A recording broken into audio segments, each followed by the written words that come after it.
Assalamualaikum warahmatullahi wabarakatuh. Waalaikumsalam warahmatullahi. Ini saya menambahi ya, apa yang belum disampaikan Bu Saidah saja begitu ya, terkait dengan pemikiran atau filosofi Ki Hajar Dewantara. Ki Hajar Dewantara ini memiliki beberapa pemikiran atau filosofi dalam pendidikan di Indonesia. Salah satunya ini ada beberapa dasar atau asas-asas yang perlu kita ketahui. Di sini ada yang namanya TRICOM.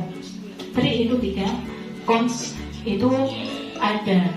Yang pertama, kontinuitas. Kontinuitas itu pendidikan berkesinambungan. Jadi dalam pendidikan atau pengajaran itu tidak hanya berhenti di satu masa saja, tapi berkelanjutan, terus menerus. Yang kedua, konvergensi. Mau tidak mau kita harus bisa berbaur dengan dunia sekarang ini yang semakin global. Dan yang ketiga, konsentris. Konsentris itu kita berpusat, masih berpusat. Berpusat kepada siapa? Satu, berpusat kepada siswa. Di sini pendidikan Ki Hajar Dewantara itu berpusat pada murid, di mana kita harus bisa menghamba kepada murid, berpihak kepada murid, supaya mereka memiliki kemerdekaan dalam belajar. Itu trikoms. Nah, di dalam pendidikan ini kita tidak terlepas dari yang namanya juga yang kita sampaikan itu sesuai dengan alur merdeka. Merdeka itu mulai dari diri. Jadi anak itu tidak langsung kita jejeli dengan penyampaian materi yang hanya monoton itu begitu. Jadi anak akan menjadi bosan. Tetapi anak itu dimulai dari pemikiran si anak, ya, menemukan dirinya, menemukan konsepnya sendiri dulu. Ya, misalkan di IPS itu materinya apa ya, Pak? Misalkan penyimpangan sosial atau apa ya, seperti itu. Jadi anak nanti kita kasih pertanyaan pemantik, ya, dikasih umpan, disuruh jawab. Nah, nanti ini anak akan memulai mencari pertanyaan tersebut. Jadi anak belajar dari dirinya terlebih dahulu, dari dirinya sendiri. Itu mulai dari diri. Terus eksplorasi konsep. Jadi eksplorasi konsep ini kita disuruh untuk berpendapat, berargumentasi, bebas sesuai dengan pemikirannya kita masing-masing. Bisa dicari melalui buku referensi atau sumber belajar yang lainnya, misalkan browsing di internet, bisa. Jadi nanti anak itu disuruh untuk bereksplorasi terkait dengan materi yang akan disampaikan. Itu eksplorasi konsep. Terus M-nya ruang kolaborasi. Ini kita bisa setelah anak memiliki pemikiran masing-masing tentang suatu materi yang akan kita sampaikan, bersama-sama dibentuk beberapa anggota kelompok, terus mendiskusikan materi yang akan disampaikan. Ini namanya ruang kolaborasi. Nanti guru memberi umpan balik terkait dengan materi yang akan disampaikan. Itu ruang kolaborasi, berdiskusi bersama terkait materi yang akan disampaikan. Nah, setelah kita melalui mulai dari diri, eksplorasi konsep, terus ruang kolaborasi, E-nya D-nya itu demonstrasi konseptual. Jadi kita itu mendemokan, memaparkan, melihatkan, ini loh karya saya terkait dengan konsep yang saya pahami. Itu misalkan tugas itu bisa dijadikan tugas gitu, Pak. Ya, itu untuk demonstrasi konseptual. Terus elaborasi. Nah, ini kesempatan guru untuk memberikan pemahaman.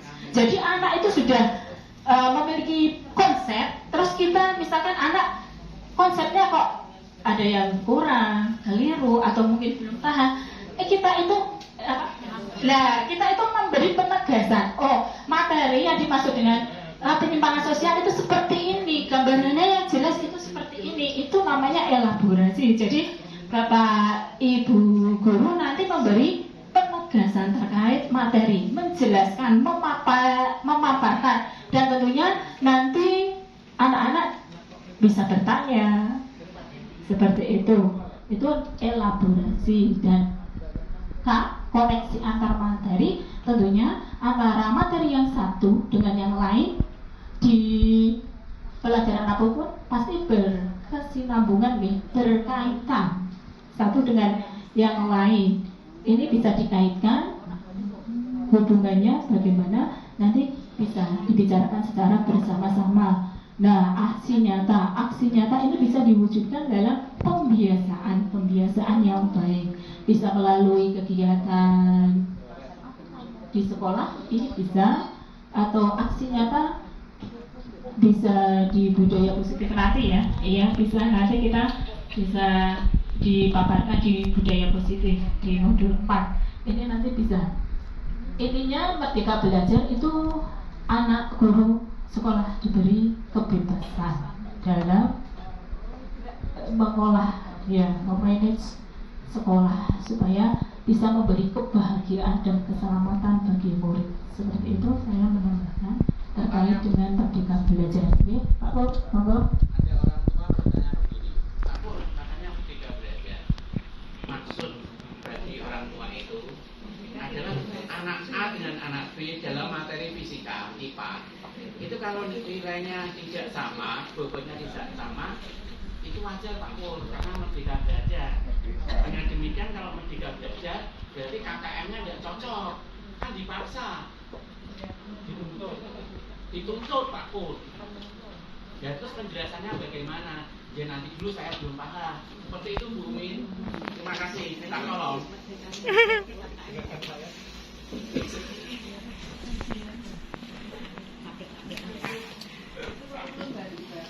Iya, ini coba terkait dengan KKM terus standarnya apa, itu pun saya belum mendapatkan nih Pak, mohon maaf sebelumnya. Dan kalau kita mengikuti di grup WA-nya Mas Ali Sofikin, ya itu kan dibahas ya terkait dengan KKM. Ternyata banyak yang tidak setuju ya tentang KKM. KKM itu merupakan prestasi yang semu, ya.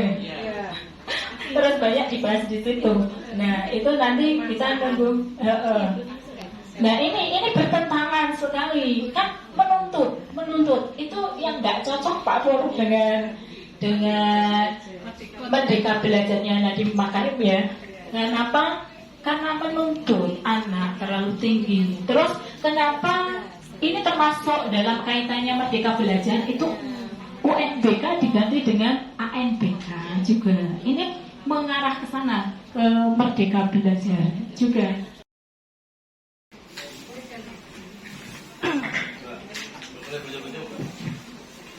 Assalamualaikum warahmatullahi wabarakatuh. Kepada kakak kepala sekolah yang saya hormati, kepada Bapak Ibu guru dan karyawan yang saya banggakan, terima kasih atas kesempatan yang diberikan kepada kami untuk memaparkan materi pengemasan pendidikan calon guru penggerak. Di sini kami mengangkat tema atau akan menyampaikan terkait dengan modul 1.4, yaitu penerapan budaya positif di sekolah. Seperti yang saya sampaikan kemarin bahwa budaya positif di sekolah itu harus dikembangkan. Kenapa? Karena siswa itu bisa belajar kalau dalam keadaan aman dan nyaman. Makanya di sini diperlukan budaya positif. Untuk membentuk budaya positif ini diperlukan perilaku disiplin yang nantinya akan terbentuk disiplin positif, perilaku disiplin positif.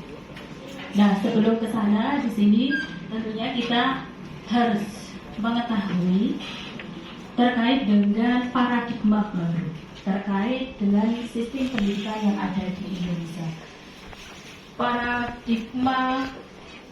Perubahan paradigma pendidikan, ya bagus sekali. Secara tidak langsung tidak bisa. Nah, ini Ini sesuai dengan nanti teori kontrol.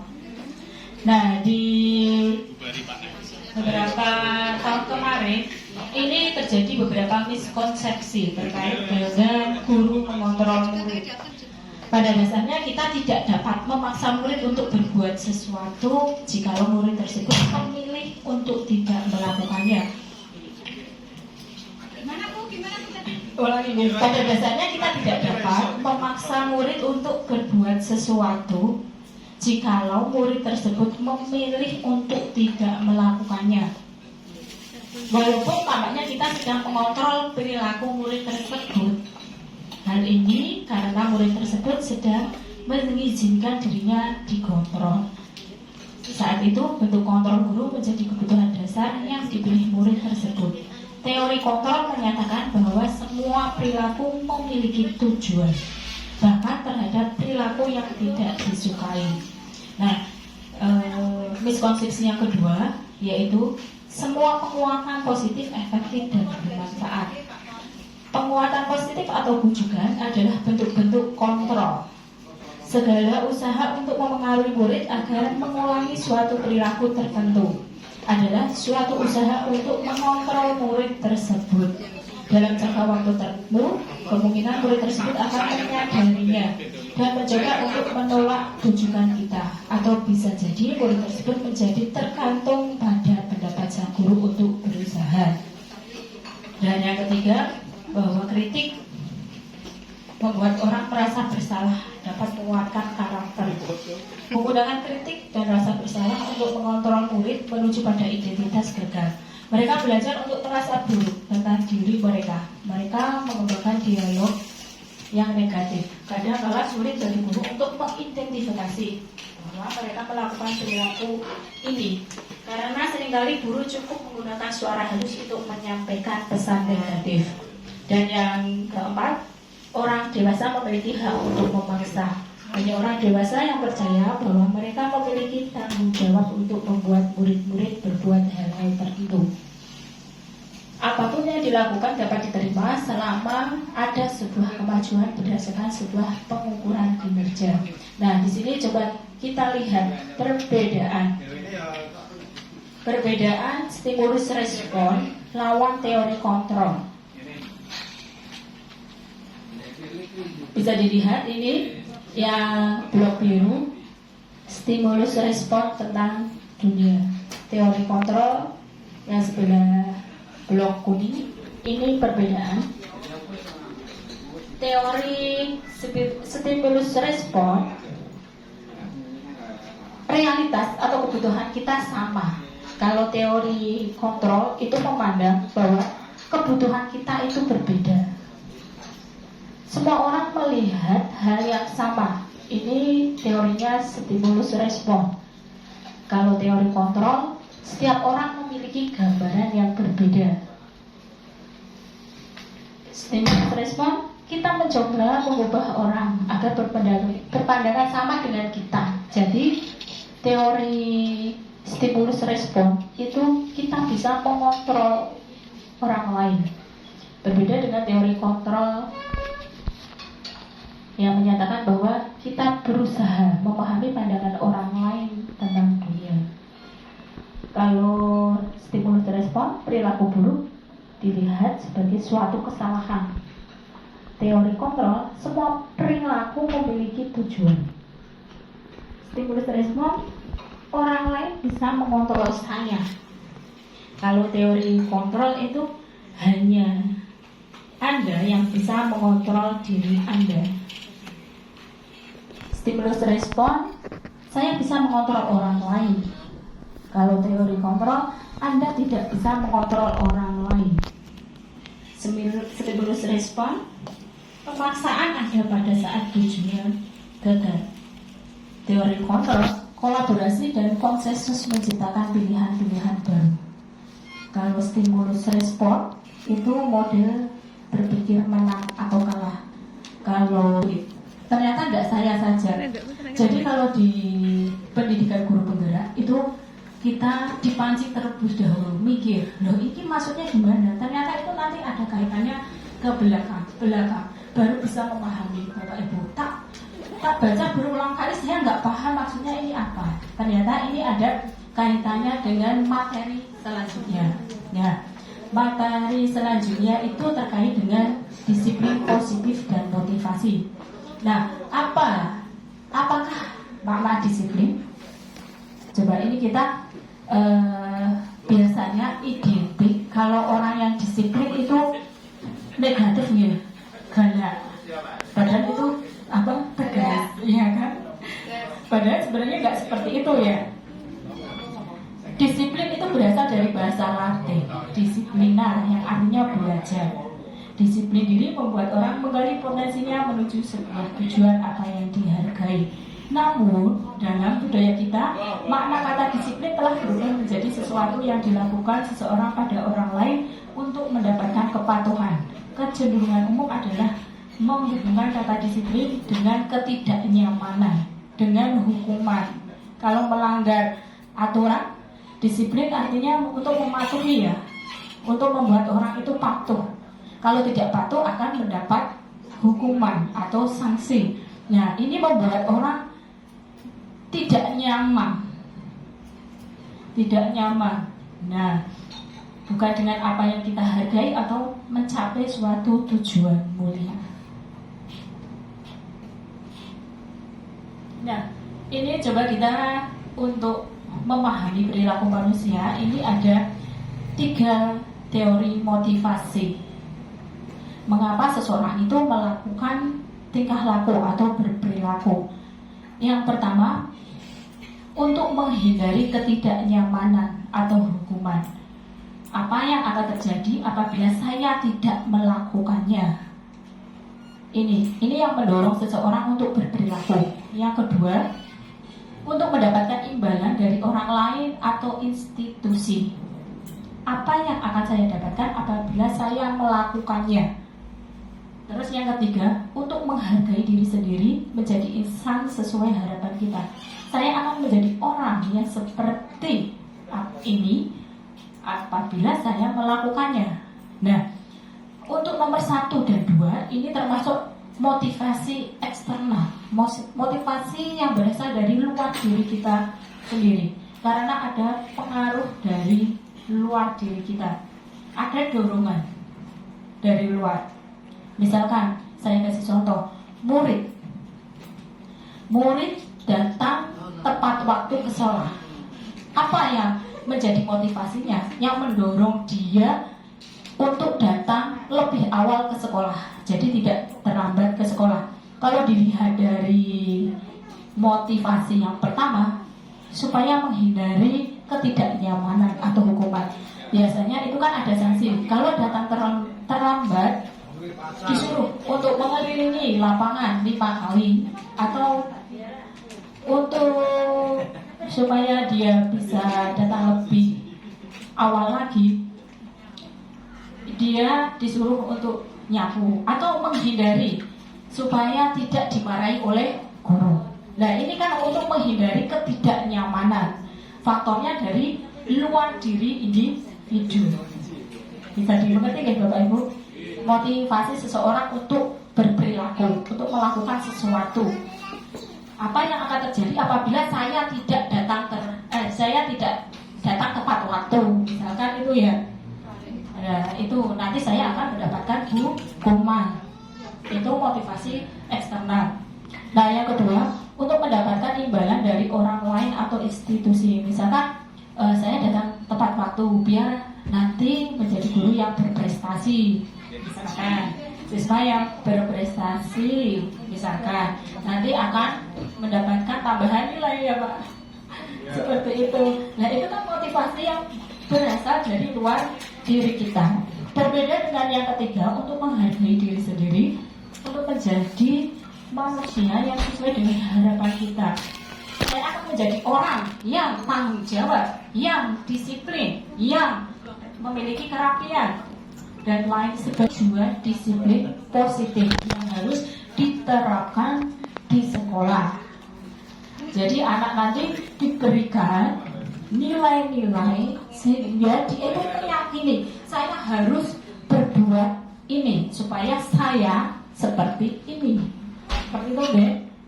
Dilanjut. Nah, ini sesuai dengan konsepnya Ki Hajar Dewantara, di mana Ki Hajar Dewantara memandang merdeka. Merdeka itu artinya tidak hanya terlepas dari perintah, akan tetapi juga cakap buat memerintah diri sendiri.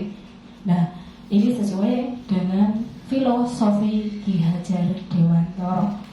Makanya teori kontrolnya Diana Gosen ini sangat sesuai dengan Ki Hajar Dewantara. Nah, keyakinan kelas, hukuman dan penghargaan. Ini nanti berbeda ya Bapak Ibu antara peraturan atau aturan dengan keyakinan kelas. Coba ini ada. Mengapa tidak peraturan saja? Mengapa harus keyakinan kelas? Mengapa kita memiliki peraturan harus menggunakan helm bila mengendarai kendaraan roda 2? Coba. Ini kira-kira kita memiliki keyakinan apa? Kenapa kita harus mematuhi aturan itu? Supaya nilainya apa?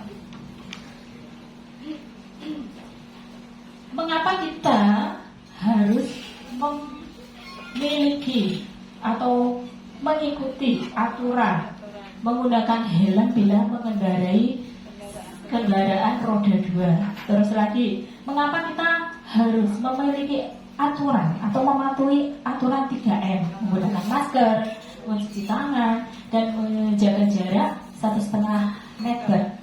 Ini maksudnya apa? Mengapa kita memiliki peraturan harus datang tepat waktu pada saat mengikuti pelatihan? Nah, kenapa ini? Kita memakai helm supaya apa, Bapak Ibu? Selamat, aman. Ya, tidak kena tilang. Itu kan, itu aturan yang harus kita patuhi. Kenapa harus dipatuhi? Karena kita memiliki keyakinan supaya kita selamat, supaya kita aman. Seperti itu. Terus, mengapa kita harus mematuhi protokol kesehatan? Supaya apa? Tidak terinfeksi. Ya, tidak terinfeksi, supaya memiliki keselamatan.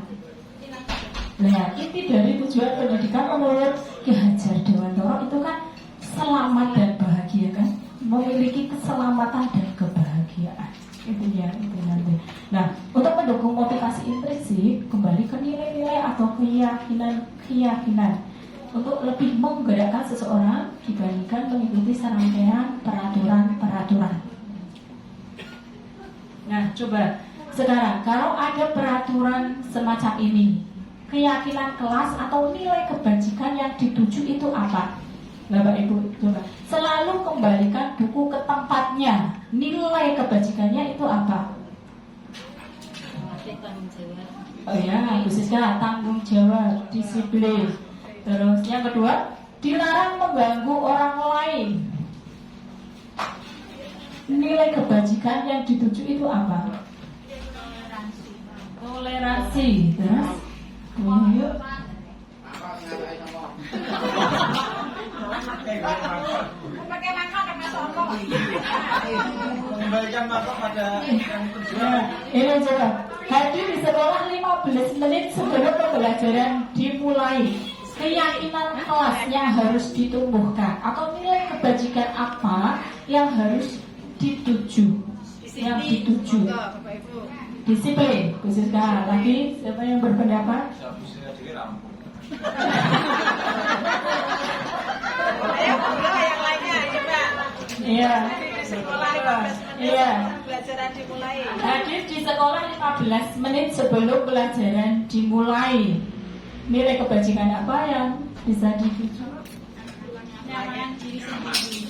Ya, nyaman, tanggung jawab, disiplin. Nanti ya, coba nanti dilihat jawabannya ya. Coba nanti, tapi dilanjutkan dulu ya. Dilarang melakukan kekerasan. Kasih sayang, terus saling menghormati, toleransi, ya. dilarang menggunakan narkoba. Untuk apa nilainya? Ini kebajikannya apa? Kesehatan, keselamatan, ya.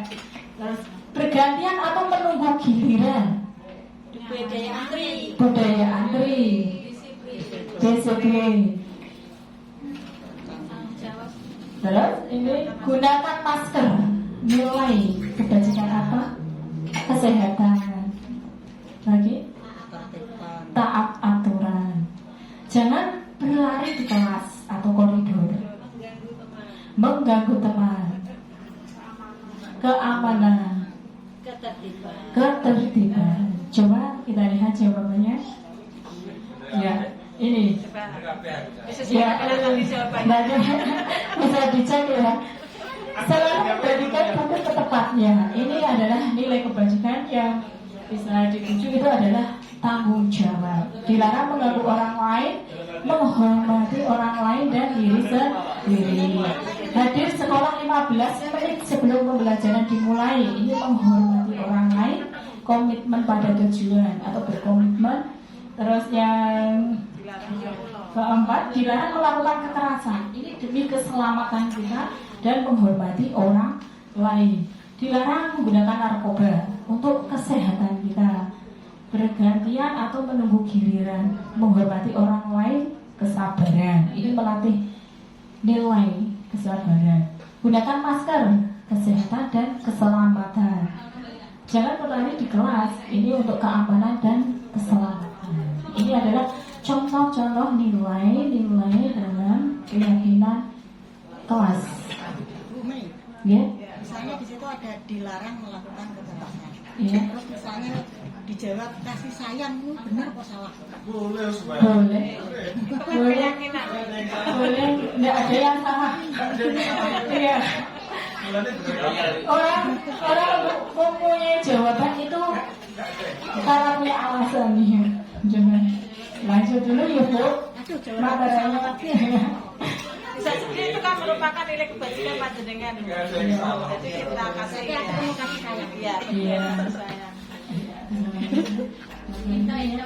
Nah ini coba kita harusnya juga bisa membedakan antara hukuman dan konsekuensi. Coba ini kita coba dulu ya. Monggo Bapak dan Ibu. Untuk yang pertama, Mencatat 100 kali di dalam buku kalimat saya tidak akan terlambat lagi karena terlambat ke sekolah. Ini bentuk hukuman atau konsekuensi? hukuman apa? Hukuman atau konsekuensi? Hukuman. Lari mengelilingi lapangan basket 2 kali karena terlambat lagi di sekolah. Hukuman. Murid diminta untuk push up 15 kali karena tidak menggunakan masker ke sekolah. Hukuman atau konsekuensi? Hukuman. Ya. Coba sekarang menggantikan kertas tugas teman yang telah dicoret-coret. Konsekuensi. Membersihkan tumpahan air di meja tulis karena tersenggol pada saat belajar. Meminta murid tidak mengenakan sepatu seharian di sekolah karena tidak mengenakan sepatu bilah. Selanjutnya lari mengelilingi lapangan basket 2 kali karena terlambat 10 menit untuk pembelajaran olahraga. Konsekuensi. Coba ini dilihat jawabannya. Hukuman apa konsekuensi ini? Konsekuensi ini. Konsekuensi ya. Jam olahraga. Jam olahraga.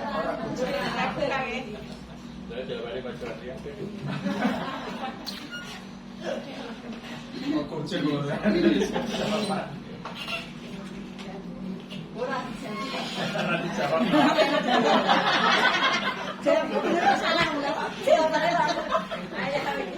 Langsung jawab ya. Ada jawabannya, cuma dilihat lagi. Masih di hati. Ya, ada jawabannya sebenarnya. kita cari bersama. Cari bersama ya. Di ruang kaca. Dilanjut ya Bapak Ibu. Soalnya materinya banyak sekali terkait dengan budaya positif. Sekarang ke selanjutnya terkait dengan teori selanjutnya kebutuhan dasar. Ini perlu nggak perbedaan hukuman dan konsekuensi, perbedaannya apa? Ya, coba ini saya sampaikan ya. Perbedaan hukuman dan konsekuensi. Hukuman itu merupakan sesuatu yang menyakitkan yang harus terjadi. Kalau konsekuensi, sesuatu harus terjadi. Kalau hukuman membuat anak sakit, baik fisik maupun hati untuk jangka waktu yang lama. Kalau konsekuensi membuat anak merasa tidak nyaman dalam jangka waktu yang pendek. Hukuman, anak membenci kedisiplinan. Konsekuensi, anak menghargai disiplin. 3 tahun. Hukuman paksaan. Kalau konsekuensi itu stimulus tanggapan. Konsekuensi hukuman. Mendorong anak menyakiti diri sendiri. Hukuman Kalau konsekuensi mendorong anak agar mudah menyesuaikan diri. Hukuman konsep diri yang buruk. Kalau konsekuensi itu konsep diri yang baik. Hukuman anak belajar untuk menyembunyikan kesalahan. Kalau konsekuensi anak belajar untuk mematuhi peraturan. Hukuman anak itu akan timbul perasaan marah, rasa bersalah, dipermalukan, merasa tak dihargai. Kalau konsekuensi kehilangan hak, dibuat tidak nyaman, diasingkan untuk sementara waktu atau time out. Nah, sekarang ini ke kebutuhan dasar manusia. Seseorang dalam bertindak juga itu dipengaruhi karena seseorang itu butuh. Pada dasarnya manusia itu memiliki kebutuhan dasar akan 5 hal. Yang pertama, kebutuhan survival. Kebutuhan survival ini adalah kebutuhan untuk mempertahankan hidup. Terkait dengan apa? Kebutuhan yang bersifat biologis atau fisiologis ya. Seperti apa? Makan, rumah, kesehatan, seks, barang itu juga termasuk dari survival ya. Ya, ini dibutuhkan manusia. Yang kedua adalah kebutuhan dasarnya yaitu cinta dan kasih sayang. Kebutuhan untuk diterima. Ini terkait dengan kebutuhan psikologis. Terus selanjutnya kebutuhan penguasaan atau kebutuhan pengakuan atas kemampuan.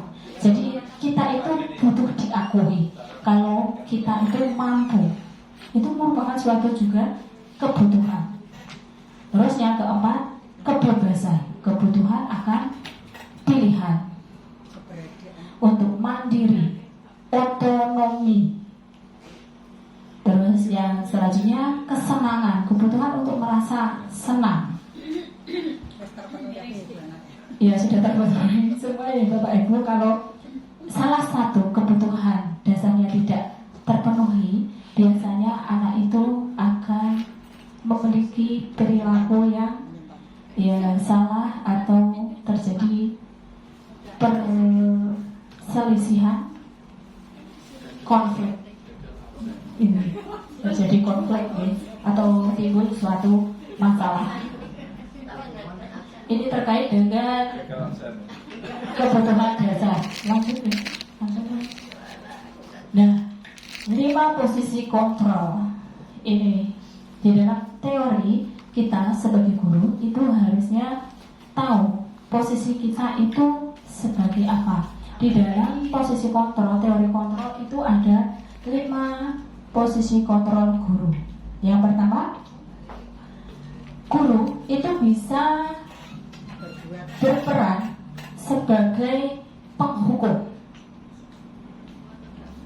Ya, seorang penghukum bisa menggunakan hukuman fisik maupun verbal. Orang-orang yang menjalankan posisi penghukum senantiasa mengatakan bahwa sekolah memerlukan sistem atau alat yang dapat lebih menekankan murid-murid lebih dalam lagi. Nah, dia itu cirinya guru yang menerapkan posisi penghukum akan berkata, patuhi aturan saya atau awas. Ya, kamu selalu saja salah. Selalu, pasti selalu yang terakhir selesai. Nah, ini contoh ungkapan verbal dari posisi guru yang berperan sebagai penghukum. Nah, yang kedua, membuat orang merasa bersalah. Pada posisi ini biasanya guru akan bersuara lemah lembut. Membuat orang merasa bersalah akan menggunakan keheningan yang membuat orang lain merasa tidak nyaman, bersalah atau rendah diri. Kata-kata yang sering keluar, ibu sangat kecewa sekali dengan kamu. Berapa kali bapak harus memberitahu kamu ya? Gimana coba kalau orang tua kamu tahu kamu berbuat begini? Nah, ini nanti akan membuat murid kita merasa bersalah dan posisi kita sebagai pembuat orang merasa bersalah. Terus yang ketiga, teman.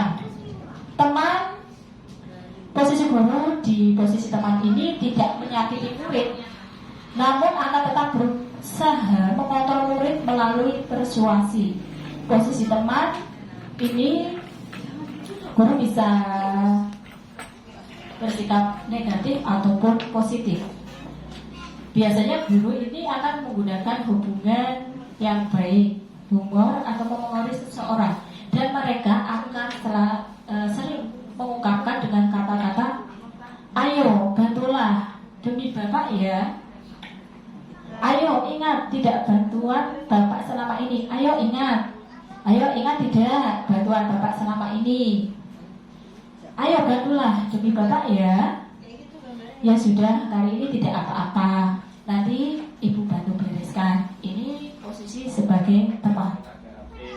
Terus yang keempat, ini sebagai monitor atau pemantau. Monitor berarti mengawasi. Pada saat kita mengawasi, kita bertanggung jawab atas perilaku orang-orang yang kita awasi. Nah, biasanya pertanyaan yang akan diajukan oleh seorang pemantau itu, peraturannya apa? Sanksi atau konsekuensinya apa? Nah, ini dia itu seorang pemantau akan menggunakan atau mengandalkan catatan-catatan, perhitungan, data, seperti itu, karena dia itu memantau. Terus yang kelima, posisi sebagai manajer.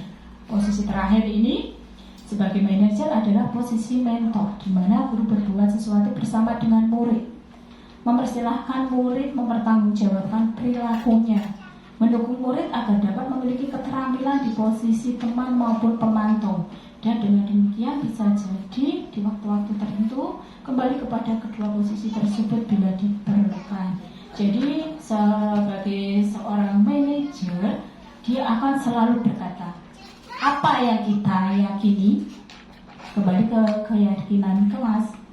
Keyakinan kelas itu aturan yang dibuat bersama atau kesepakatan bersama, kesepakatan di dalam kelas. Apakah kamu meyakininya? Jika kamu meyakininya, apakah kamu bersedia memperbaikinya? Jika kamu memperbaiki ini, hal ini menunjukkan apa tentang dirimu?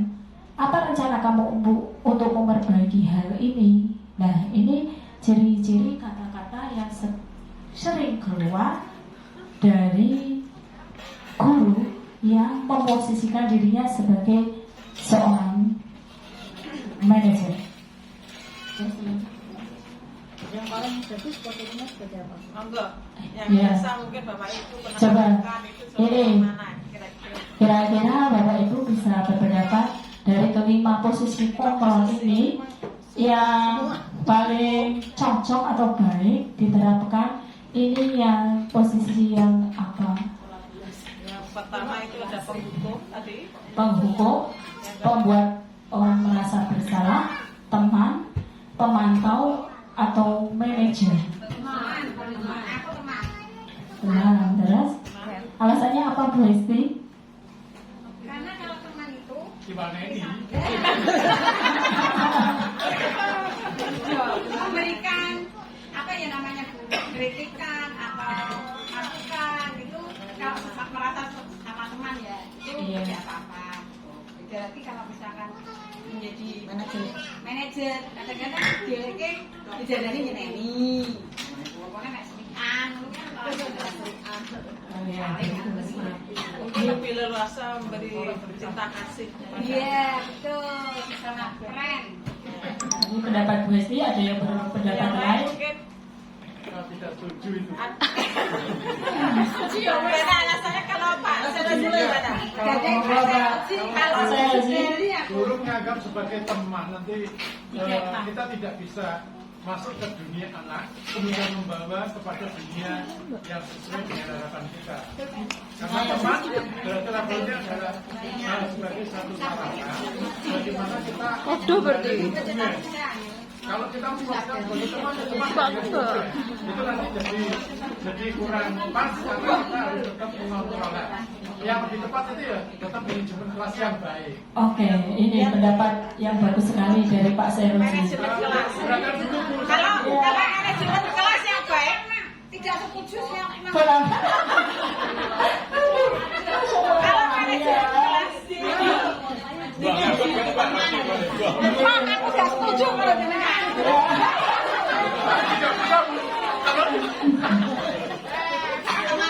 Ya, ini ada yang berpendapat lain mungkin kalau dari Bapak manajemen Ibu. kelas Pak Sarasi tadi Manajer, Pak Seroji manajer. manajer ya. Manajer. Manajemen tapi ada kata yang baik. Kita jadi teman karena kita perusahaan kita jadi Manajer. jadi Ada penghitung.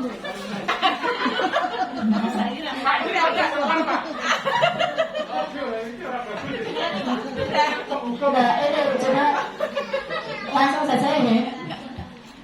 Kalau menurut konsepnya Ki Hajar Dewantoro atau nanti kita ke sistem pendidikan Merdeka Belajar, yang paling cocok posisi guru itu adalah manajer.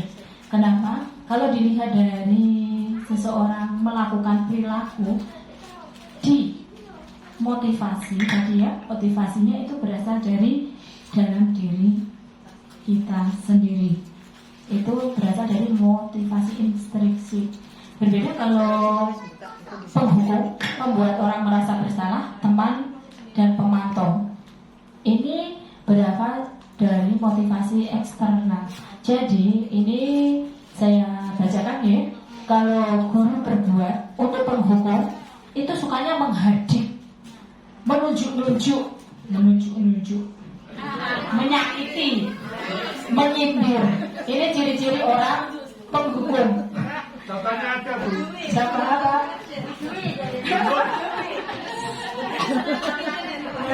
Kalau membuat orang yang bersalah, cirinya sukanya berceramah, menunjukkan kekecewaan yang mendalam. Kalau teman itu membuatkan alasan-alasan untuk murid-muridnya. Kalau pemantau itu menghitung dan mengukur. Apa-apa kan perlu data. Jadi dia itu sebenarnya menghitung dan mengukur. Kalau manajer itu mengajukan pertanyaan-pertanyaan. Ini ciri-ciri yang diperbuat guru dilihat dari posisi kontrolnya. Nah, perkataan yang sering muncul, kalau kamu tidak melakukannya, saya akan. Ini contoh posisi kontrol orang yang menghukum. Kalau kamu tidak melakukannya, awas ya, rasakan.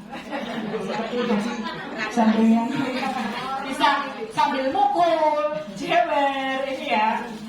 Kalau nanti kamu tidak kerjakan tugas, awas ya, besok orang kamu tak panggil. Itu sebesar. Nah, kalau posisi guru sebagai orang yang merasa bersalah, kamu sudah mengecewakan Bapak Ibu, dan kamu juga pasti mengecewakan orang tuamu. Bagaimana kalau orang tuamu tahu bagaimana perasaannya? Nah, misal seperti itu. Ini membuat orang merasa bersalah.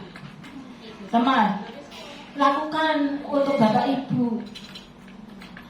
Ya sudah, nanti Bapak Ibu bantu bereskan. Jadi dia sebagai teman itu cenderung untuk membantu, ramah kepada muridnya. Ini sebagai teman. Kalau pemantau, apa peraturannya? Apa konsekuensinya atau sanksinya? Apa yang telah kamu lakukan? Apa yang terjadi sekarang? Semuanya perlu data terperinci.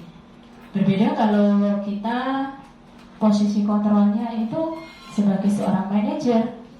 Apa yang kita yakini? Apa kamu meyakini hal tersebut? Kalau kamu meyakininya, kamukah mau memperbaikinya? Ini contohnya.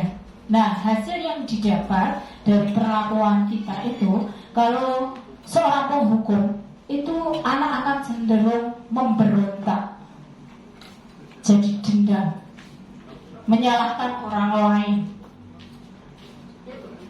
Kalau pembuat orang bersalah itu menyembunyikan, menyangkal, berbohong. Kalau teman itu nantinya anak akan menjadi ketergantungan. Kalau pemantau menyesuaikan bila diawasi. Jadi kalau diawasi dia akan berbuat baik. Tetapi kalau tidak, ya sudah. Seperti anak, misalkan ujian diawasi, baik. Kalau tidak, rame. Muatan mata atau karakter. Karena di sini anak diingatkan kembali ke nilai yang akan dituju. Sebenarnya kamu berbuat ini, kenapa berbuat itu, alasannya apa? Terus dikembalikan lagi ke keyakinan kelas. Nilai apa yang tidak kamu miliki? Mengapa kamu seperti itu? Nah, ini posisi sebagai seorang manajer. Nah, coba kita lihat bila murid diperlakukan oleh seorang penghukum, apa yang ia katakan? Saya tidak peduli. Kalau pembuat orang merasa bersalah, maafkan saya. Sebagai teman, saya berpikir Bapak Ibu teman saya. Terus kalau pemantau, saya akan dapat berapa bintang kalau melakukan hal tersebut. Jika sudah melakukan hal tersebut, saya akan mendapatkan apa? Nah, ini. Kalau manajer, bagaimana caranya agar saya bisa memperbaiki keadaan ini? Saya akan membagi masalah ini dengan cara apa? Nah, ini dikembalikan ke anak. Dampak pada murid, kalau sebagai penghukum, mengulangi kesalahan berulang kali. Kenapa? Anak merasa tidak nyaman, berontak, dan memiliki perasaan dendam. Membuat orang merasa bersalah, anak akan merasa rendah diri, merasa gagal, dan tidak berharga. Kalau teman, tergantung, tidak mandiri, dan tidak bisa memutuskan, karena selalu ada teman di sampingnya, yaitu gurunya. Pertanyaan Bu. Ya? Halo? Iya, berkaitan dengan keyakinan atau nilai-nilai implisit secara keseluruhan kan itu dengan karakter. Iya, karakter. itu. Iya. Dan ini pada yang sebenarnya pada keyakinan. Dalam pendidikan itu di dalam implementasinya dalam proses pembelajaran. Karena kita kan menghadapi anak SD, ada dari PAUD, kemudian dari TK, SD, SMP dengan kualitas dan tingkat perkembangan yang berbeda-beda. Nah, sementara yang namanya keyakinan itu kan sesuai dengan pola pikir mereka. Anak-anak misalnya tingkat PAUD, apa keyakinan kamu? Mereka tidak tahu. Iya. Kemudian kalau di SMP pun kalau kita tanya keyakinan kamu bagaimana, gitu ya, kata-kata ini seperti contoh katakanlah disiplin misalnya. Kemudian dia tanya bagaimana keyakinan kamu yang berhubungan dengan ini. Nah, maksud saya bagaimana kita mengimplementasikan, menyadarkan dari pendidikan karakter itu sesuai dengan perkembangan anak. Kemudian bagaimana juga guru yang tadi ada 3 motivasi yang harus kita berikan kepada anak untuk mengarahkan menuju ke yang lebih baik. Ada motivasi internal, eksternal. Yang eksternal tadi ada 2 itu ya. Kemudian yang internal tadi contohnya tadi tidak ada. Nah, apakah kita mengharamkan yang eksternal? Ya. Atau bagaimana? Ya, coba. Ini saya mencoba menjawab ya. Konsep pendidikan menurut Ki Hajar Dewantara ini seiring dengan tugas perkembangan kalau dalam psikologi. Di dalam perkembangan anak ini ada yang namanya anak itu memasuki wiraga dan wirama. Wiraga itu anak usia 0 sampai 12 tahun. Kalau wirama dia itu memasuki masa remaja ke dewasa. Di sini ada beberapa tugas-tugas perkembangan yang harus dia penuhi. Nah, dalam pembentukan keyakinan kelas di sini itu pun harus sesuai dengan tugas-tugas perkembangan yang harus dicapai oleh anak pada tahap perkembangannya. Keyakinan kelas itu merupakan pernyataan-pernyataan universal. Jadi di sini itu bisa disesuaikan dengan tahap atau wiraga yang tugas perkembangan yang dibutuhkan oleh anak. Anak bisa dilihat dari jenjang pendidikannya, jenjang TK atau PAUD, SD, SMP maupun SMA. Ini saya yakin nilai kebajikan yang universal itu sudah ditumbuhkan atau bahkan memang harus ditumbuhkan mulai dari usia dini. Terus pernyataan kelas, keyakinan kelas ini senantiasa dibuat dalam bentuk yang positif, ya, supaya terjadi budaya positif dan disiplin positif sehingga anak itu memiliki pembiasaan yang positif. Kalau anak sudah terbiasa dengan kebiasaan yang positif, akhirnya akan menjadi atau terbentuk karakter yang baik. Di sini maksudnya seperti itu. Terus keyakinan kelas hendaknya tidak terlalu banyak sehingga mudah diingat dan dipahami oleh semua warga kelas. Keyakinan kelas sebaiknya sesuatu yang dapat diterapkan di lingkungan tersebut. Ini dalam membentuk keyakinan kelas. Semua warga kelas hendaknya ikut berkontribusi dalam pembuatan keyakinan kelas lewat kegiatan curah pendapat. Dan keyakinan kelas ini harus bersedia meninjau kembali keyakinan kelas dari waktu ke waktu.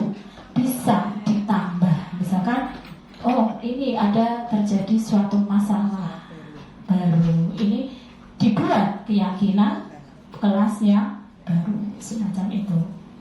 Dilanjut dulu ya. Siapa lagi? Ada yang bertanya? Begitu ya Pak, saya sih. Maksud saya implementasinya itu. Implementasinya misalnya saya pelajaran bahasa Inggris. Iya. Ini kelas, ini dalam kelas nih Pak. Di dalam kelas. Iya bisa. Kesepakatan itu kesepakatan kelas gini. Kesepakatan kelas. Kesepakatan kelas dalam pelajaran bahasa Inggris. Apalagi kalau kita dalam berkolaborasi dalam pelajaran, misalkan bahasa Inggris. Bahasa Inggris pas PJJ kemarin, misalkan saya mengadakan Google Meet dengan siswa. Nah, di sini ada beberapa kesepakatan yang harus dipatuhi terlebih dahulu. Ini sifatnya mengikat semua peserta didik atau murid. Misalkan aturan apa yang harus dipatuhi kita bersama dalam mengikuti pelajaran bahasa Inggris. Pada kesempatan kali ini, sebagai guru, saya aturan atau kesepakatan. Saya menyampaikan materi 2 jam pelajaran. 1 jam pelajarannya 40 menit. Dalam waktu 2 jam pelajaran berarti 80 menit. 80 menit ini dialokasikan untuk apa? Ini disampaikan dulu ke murid, ke anak. Penutupan, pembukaan, terus nanti penyampaian materi, diskusi atau apa. Jadi anak nanti akan tahu setelah disampaikan materi apa yang akan disampaikan, dibuat aturan. Ada beberapa intervensi yang bisa digunakan secara singkat namun tidak kontradiksi. Yang pertama, apakah kamu ingin berbuat lebih baik? Apakah saat ini kamu sedang menjadi orang yang sedang kamu inginkan? Apakah kamu bisa mengubah kebiasaan atau perilaku saat ini menjadi sikap yang lebih membantu? Kapan kamu siap memulai? Kesepakatannya apa? Saat ini kamu seharusnya berbuat apa? Nah, ini adalah contoh-contoh kalimat. Terima kasih. Ya. Terima kasih. Terima kasih. Cukup sampai di sini apa yang saya paparkan. Nah, restitusi itu kaitannya dengan pemenuhan kebutuhan dasar dari murid atau manusia. Kalau murid merasa tertekan, dia butuh apa, Bapak Ibu? Kebetulan tadi kan ada 5 ya, survival, cinta, kasih, terus freedom, kebebasan, terus penguasaan. Nah, sekarang itu apa ya? Semisal kita merasa sepi, bosan, jenuh. Kira kebutuhan dasar apa yang harus kita penuhi?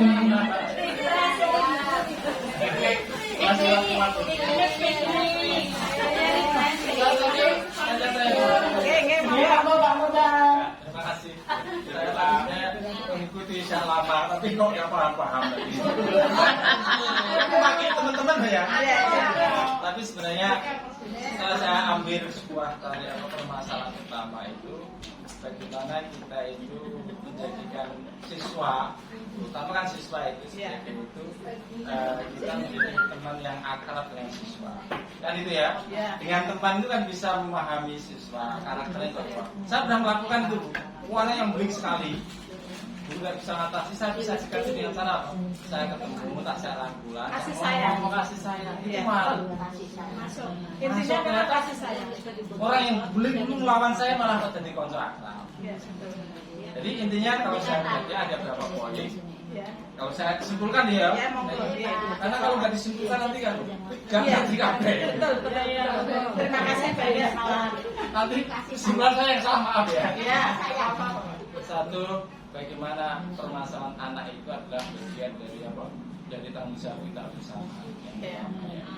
Bagaimana menyelesaikan permasalahan anak itu sehingga guru itu sebagai teman bermain, teman belajar mereka, maka dimulai dari apa? Ketika ada hukuman harus ada memahamkan dulu ke anak. Jadi sebelum hukuman itu pahamkan dulu masalahnya. Iya. Kalau tadi yang kenapa pakai helm?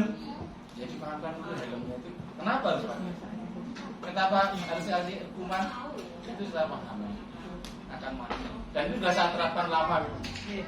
Paling tidak dengan memberikan menggiring anak Ya. untuk bisa memberikan dia kontrol diri Ya. untuk saya yang salah. Ya, nanti kan kalau dia paham, ngaku diri kok. Iya, pengakuannya itu loh yang kita inginkan itu pengakuannya sendiri, jadi kita tidak menekan Ya. atas kita menyalahkan ke anak itu tidak. Ya, intinya itu kayaknya gitu daripada kita tidak bosan ini belum diterapkan gitu. Iya. Itu terima kasih itu aja yang saya Terima kasih terima. Pak Menteri. Terima kasih. Untuk nanti saya juga meminta, saya dan Bu Umi meminta kepada Bapak dan Ibu guru untuk bisa berusaha untuk mempraktekkan di dalam kelas ya, itu untuk membuat suatu kesepakatan kelas. Itu. Jadi kesepakatan kelas dicoba dulu saja, kita uji coba untuk membuat kesepakatan kelas yang sekarang ini kan kita baru mulai untuk pembelajaran di semester genap, sehingga siapa tahu dengan kesepakatan kelas yang Bapak Ibu buat nanti bisa menjadi anak itu menjadi lebih baik. Itu yang kita harapkan di dalam sosialisasi budaya positif, sehingga kita mengiringkan anak agar menjadikan anak itu menjadi pelajaran Pancasila yang lebih baik lagi gitu. Itu nanti kalau misalkan ada yang Bapak Ibu mau membuat kesepakatan kelas ya, nanti mungkin bisa saya diundang sama Bu Umi untuk membuat kesepakatan kelas itu. Jadi mungkin bisa dengan mempraktekkan itu dan anak paham dan anak juga meyakininya setelah membuat kesepakatan kelas secara bersama. Diharapkan nanti tidak ada kesalahan yang diperbuat oleh anak-anak. Walaupun itu nanti salah, anak itu akan menyadari dengan sendirinya tanpa kita memvonis atau mengatakan kamu salah gitu, tidak. Jadi diharapkan anak itu sadar dengan kesalahannya sendiri gitu. Jadi tidak menuntut, tidak menekan ya kepada anak. Dan intinya kita akan membahagiakan anak ya di dalam suatu pembelajaran yang kita terapkan. Begitu. Ada pertanyaan lagi Bapak dan Ibu? Besok lanjut. Oke. Kesel. Aku mesake bumi kesel. Oh, sing kok ayo kesel maksudnya. Oh, ngono ta. Mesake bumi kesel. Usupnya wis leden terus apa? Closing statement ya Bapak Ibu, bahwa untuk mengakui suatu kesalahan itu kan kita sulit ya. Iya, tapi sebagai manusia itu tidak ada yang sempurna. Manusia pasti pernah melakukan suatu kesalahan. Ya, tidak ada gading yang tak retak. Pasti manusia pasti pernah melakukan suatu kesalahan. Nah, di sini kita juga harus bisa memahami bahwa apa yang salah itu perlu tuturan dari kita sebagai seorang guru. Makanya di sini kita harus bisa menuntun anak kembali ke kodratnya, ke jalan yang baik, ke karakter yang lebih baik. Intinya seperti itu, ya, Bapak Ibu.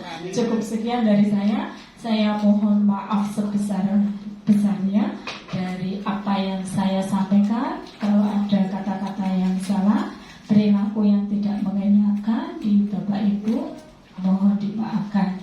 Cukup sekian. Assalamualaikum warahmatullahi wabarakatuh.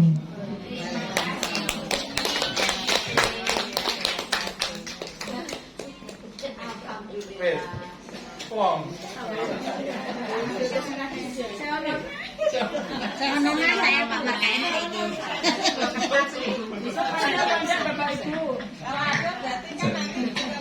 Kita begitu potongan loh Ibu. Wah, kita mau sing kesel, mau sing rumahke, mau sing presentasi ya. Kita sing rumahke. Ya. Yang sampai dengan hari ini, sampai dengan jam ini tidak ada tuh ini. Ibu-ibu itu nanti. Yang tidak ada ngacung. Yang tidak ada ngacung. Pak. Bisa lagi. Bu Pak Kohar nanti. Pak Mangsot Pimpong Pak. Terus. Ini siapa? Oh Pak itu nonton. Oke. Bapak Ibu saya hormati 2 kali PSP kayaknya kok ngene ya, semakin banyak pengetahuan gitu ya. Ning meskipun belum diterapkan iki jek paham ning tapi punya pengetahuan baru. Ternyata sudah diterapkan. Misalnya Pak belajar apa positifmu ya. Budaya positif mau. Terus sebenarnya Pak Mohtar ya ngerti. Aku ya sudah pernah seperti itu, Pak. Jadi bocah ngajak gelut di caranya piye gitu. Bocah lagi dijak contoh macam sini gune. Ya, gitu. Oke. Bapak Ibu yang saya hormati, nanti akan kita kembangkan, tidak PSP saja pengetahuannya. Kita ini selama kita masih pelajarannya seperti ini, sisa waktunya kita gunakan untuk kita gunakan untuk diklat terus. Jadi nanti kalau sudah PSP-nya sudah ya tidak ada selesainya mau 9 bulan kok. Nanti PSP-nya mencari materi dulu. Kalau sudah ada materi yang harus disampaikan lagi gitu. Lain nanti kita beriman materi yang lain. Yang paling utama yang harus ada produk besok adalah materi pembuatan PTK. Materi pembuatan PTK itu harus ada produk. Di akhir semester ini harus Bapak Ibu guru yang belum membuat PTK harus sudah membuat PTK. Dan nanti pada saat PAK harus sudah jadi dinilaikan. Nanti tahun berikutnya semuanya menjurnalkan. Ini target kami seperti itu. Setuju Bu Buti toh? Kita itu ya tidak seperti yang disampaikan Bu Umi tadi. Pokoknya wong Jawa ki arah punishment karo wis kulinane kayak ngono. Pokoknya nek ora dipatunggoni karo dingenekke engko ya ora. Ya jar ki mau tengok ki mau motivasine pengen iso pokoknya antara rada anu. Iki sing wong dewasa berpendidikan sadar. Teman-teman mesti jangan iya jam 2 ya jam ya. Mulai dhisik piye Pak Pena. Itu motivasi eksternal. Nah, tapi sedikit. Nah, dunake standar sebagai di bakso kaya cek ngomong. Nah, ini sedikit mau mengubah behavior ki angel. Nah, ngubah pojokan kursi pojokan meja ben ora anu ya orang dino atau telung dino rampung ben ora njek enek ketok ngeng wong sing dienggoke perlu pemahaman. Ngoten Bapak Ibu nggih. Nggih, ngoten untuk besok pagi masih yang aksi nyatanya besok ya. Aksi nyata di kelas berarti besok itu aksi nyata. Apa analisis kasus? Analisis kasus. Misalnya contoh kasus terus diterapkan. Masih berupa gini ini. Selanjutnya. Oh ya wes yo. Oh iya. Ngene paham sementing kono iki anu. Sementing asline menghormati karo ngenteni jam 2. Entuk ngono ta. Wis pokoke ora mulai kok iso ngene mulai dijaga tapi rada-rada. Ini konsep guru ya sih. Mulai dijaga ya ora. Tidak boleh dianggap hukuman. Lah iya, kan main toh Bu, kudu punya Guru murid tidak boleh, guru juga tidak boleh. Lah iya, lah wong gurune wae, gurune wae. Urung iso diubah kaya ngono lah. Sing gurune mau kan ngubah muridé iso apa ora? Kan ngono. Awake dhewe kon ngikuti diklat dengan motivasi intrinsik kuwi angel. Lah muridé mau kon ra seragam. Ya nak seragam ben apik iki pokoke aku kudu bangga dengan seragam kan ngono. Aku ngono dari ora kok engko nak ketemu Pak Warso aku di ora ngono. Lah ini juga sama dengan guru ini motivasi intrinsiknya. Ini ngubah wong angel. Nggih, ngaten ya Bu nggih. Besok untuk hari Rabu besok masih ada. Ini sama mengingatkan wali-wali kelas. Wis rampung ya kanggo Pak Indro. Nggih. Rencana untuk minggu depan materi Pak Indro itu minggu depan. Jadi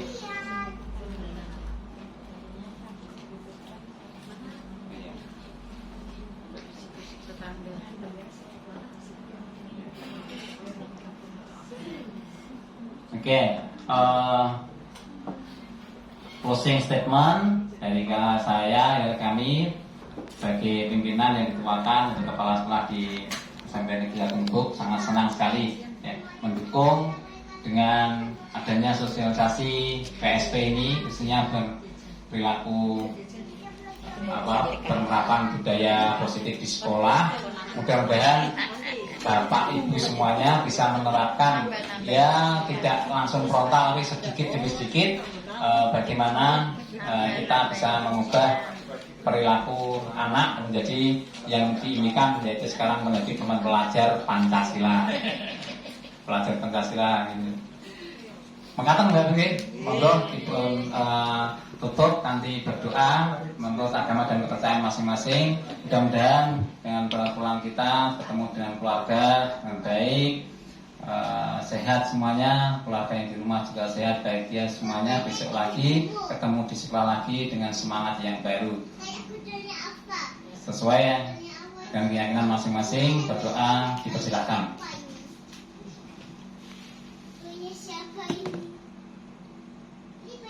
Berdoa selesai. Assalamualaikum warahmatullahi wabarakatuh. Sugeng kondur, sugeng pinanggih malih. Matur nuwun bumi Bu Suwaidah.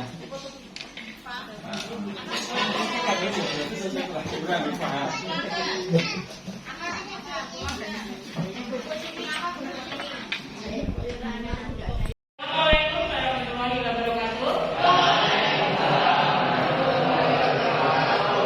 Selamat pagi. Apa kabarnya anak-anak? Ya, alhamdulillah pada kesempatan kali ini kita bisa bertemu kembali dengan ini. Pada kesempatan kali ini akan materi terkait dengan kesepakatan kelas atau kesepakatan kelas. Nah, sebelum ke sana, saya ingin kalian menuliskan beberapa hal terkait dengan impian kalian dengan kelas impian kalian. Tentunya kalian bisa membayangkan ya, kelas yang bagaimana yang ideal untuk kalian di sekolah, terutama di kelas 9 ini. Nah, nanti di kertas pink berwarna pink ini nanti kalian menuliskan impian kelas yang baik, yang ideal untuk saya. Nah, terus yang kertas berwarna hijau ini kalian nanti menuliskan nilai-nilai yang bisa mendukung atau mewujudkan kelas impian kalian. Paham dari sini? Paham. Ya, kelas impian itu yang bagaimana dituliskan dan nilai-nilai apa saja yang harus dimiliki setiap anggota kelas. Warga kelas di sini, teman-teman di sini itu apa? Contohnya nilai-nilai dalam kehidupan itu: 1. Tanggung jawab, 2. Disiplin, 3. Peduli, 4. Cinta sesama, ya, dengan orang lain, menghormati orang lain, itu ya, kerja keras dan sebagainya. Paham dari sini? Ya, ketakwaan, kejujuran itu termasuk nilai-nilai yang harus dimiliki oleh setiap orang atau peserta didik. Paham dari sini ya? Sekarang saya bagi. Setiap orang pastikan nanti mendapatkan 1 lembar kertas hijau dan 1 lembar kertas pink.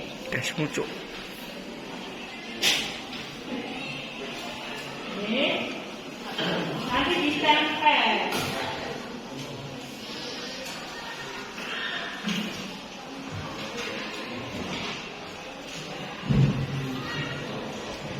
Sudah semua yang itu.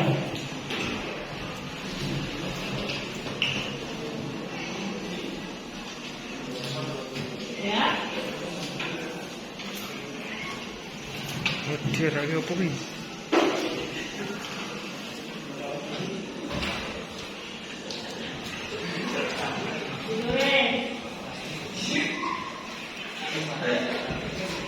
Ada yang belum paham?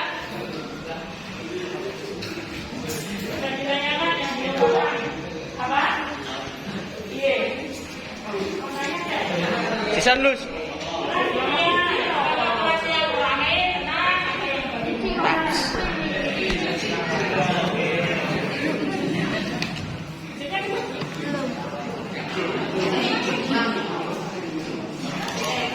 Yen san yen jempol yen mantap.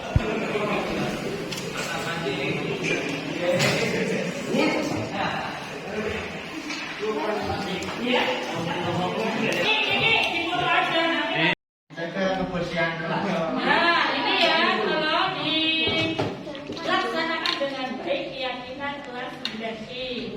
Ya, menghormati sesama teman. Bisa dilaksanakan? Bisa. Ya, nanti kalau ada yang bertengkar, berarti dia melanggar keyakinan kelas. Kalau ada kedua, cari tolong, bagus, berbagi ilmu. Kalau bisa kerjasama, kolaborasi ya. Lima menggunakan HP, kan? Itu HP itu nanti ada aturannya. Orang nanti setiap kelas itu akan dikasih box. Laki-laki sama perempuan. Nanti kalau belum mengerti dan belum tahu atau belum paham, bisa datang ke ruang desa. Dia nanti dikasih pemahaman oleh Bapak Ibu guru desa. Begitu ya? Jadi kalian sanggup untuk memakai seragam sekolah yang rapi dan lengkap? Sanggup tidak? Ulangi lagi, sanggup tidak? Yang laki-laki angkat suaranya, sanggup tidak? Alhamdulillah, ini tak pegang ya. Ini janji. Janji kalian pada diri kalian sendiri, pada tempat ibu guru, pada saya, pada Pak Langsung, pada Bu Ali, yang membina kalian, ya. Nanti kalau diingatkan, jangan marah dan harus segera berubah. Paham ya? Yang laki-laki tadi sanggup tidak? Ya, kerapian itu tidak hanya pada seragam saja, tetapi dari atas sampai ke bawah. Atas yang laki-laki, masalah rambut. Ada yang tidak sesuai tidak? Ya, sekarang mulai dari diri kalian sendiri yang laki-laki. Ada yang tidak sesuai apa tidak? Ada yang kelas 7 jari. Coba saya beritahu. Alhamdulillah ada yang mau mengakui kesalahannya. Untuk mengakui suatu kesalahan itu sangatlah sulit. Bagus, gentleman ya, Jam. Ya, tambahkan. Sekali lagi kelas 7, siapa yang rambutnya tidak sesuai? 7 jari. Ya, tambah. Besok harus berubah ya, Jam. Sanggup kelas 7? Alhamdulillah. Kelas 8. Kira-kira anak laki-laki mana yang rambutnya tidak sesuai dengan aturan sekolah? 7 jari. Mana? Tunjukkan. Kejantananku ini. Nah, kalau kejantanan itu seperti ini. Bukan merokok ya, ya. Bukan hanya merokok. Itu malah salah kalau merokok. Coba, ini ya kelas 8 ada yang sudah ngaku. Mungkin ada yang semir, rambutnya gondrong atau terlalu panjang. Ada yang modelnya salah atau keliru. Dikasih jarak putus. Terus kayak gatel atau gimana? Heran saya ya, kemarin itu ada anak kayak banson ditumpleknya itu loh, Cak. Ada itu anak kelas 7. Potongan seperti itu, jadi tipis akan tebal, bentuknya bunder. Itu menyerupai helm atau gatel atau baskom ya. Oh, ternyata ada potong rambut model baskom. Ya, yang kelas 9 tunjukkan siapa yang model rambutnya tidak sesuai. Oh, anak kelas 9 ternyata kalah ya sama kelas 7 jam 8, padahal kenyataannya itu banyak. Saya ulangi lagi, tunjukkan dirimu, rambut, potongan rambut yang tidak sesuai. Ya, tunjuk jari. Ya, kalau enggak nanti tak sisir. Minggu depan saya masuk ke kelas. Sebelum saya tegur, kalian harus sudah sesuai dengan aturan sekolah. Ini sekedar informasi untuk kelas 9. Minggu depan saya meminta kolaborasi dengan jam PPKN. Jadi nanti saya akan ngecek sebelum saya memberikan materi. Sanggup kelas 9 yang laki-laki? Ya, saya ingin ada perubahan. Harusnya ini kalian yang kemarin terlena, terlupa karena terlalu lama di rumah. Sekarang kita harus disyukuri ya, Jam. Bisa melaksanakan kegiatan belajar mengajar di sekolah, walaupun memang waktunya masih terbatas, tapi setidaknya setiap hari kita bisa ke sekolah untuk belajar. Nah, ini dimanfaatkan ya, jangan sampai nanti kalian terlena. Ini saja sudah ada yang duduk. Ada beberapa anak yang sudah mulai membolos. Ayo ini, coba. Kalau kalian memang dulu, tolong diatasi segera.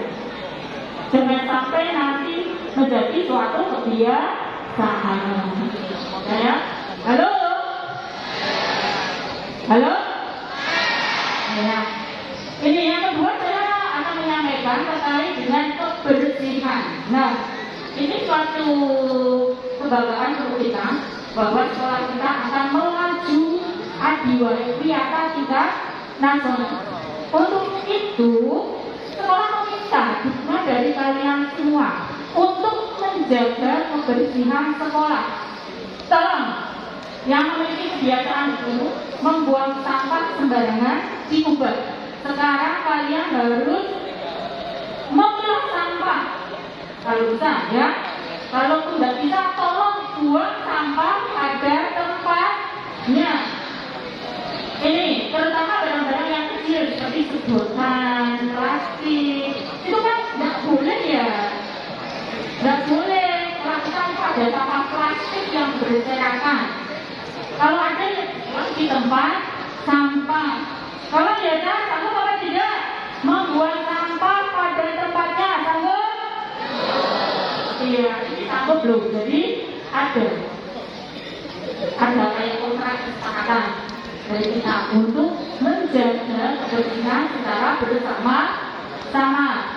Lagi ini, pengecatan sekolah itu membutuhkan dana yang luar biasa banyak. Jadi sekolah kita itu sudah dicat rapi, warna-warni. Ini akan menambah kenyamanan kalian dalam mengikuti pembelajaran di sekolah. Jadi saya harapkan kalian itu bisa menjaganya dengan baik. Jangan sampai kalian itu mencoret-coret tembok yang sudah bersih, terlihat asli, bagus. Malah dicoret-coret.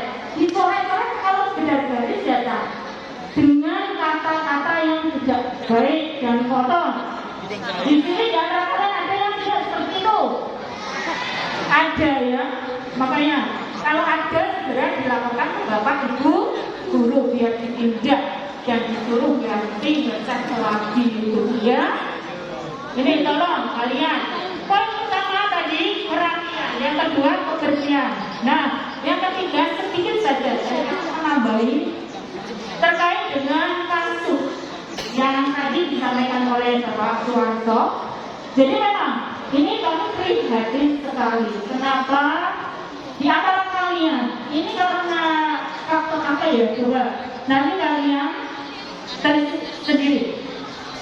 Ada anak laki-laki yang upload foto dengan bangganya rupanya minuman-minuman keras dengan merokok.